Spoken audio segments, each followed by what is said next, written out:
Well, it came as quite a surprise to most Tunisians, I think.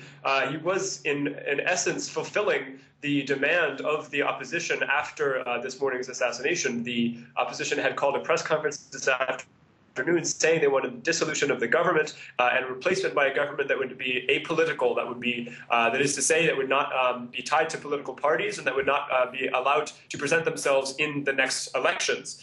He did basically fulfill those demands. What he did not give, which may cause some frustration, is a date for when this will happen. So at the moment, Mr. Jebali himself and all of the ministers, they still have their jobs. Now, the last few weeks, in fact, months, the government has already been talking about a ministerial reshuffle that was meant originally to appease the demands of the opposition. And they said, yes, we're going to change all kinds of ministries, and that hasn't happened after months of negotiation. So there's some fear that perhaps this long postponed ministerial reshuffle has just become a long postponed change of government towards a technocratic government. But it was still a very dramatic move, and one perhaps the only move that right now could really appease the Tunisian people. Right, and is this a direct response to that assassination, the first political assassination in Tunisia since the revolution?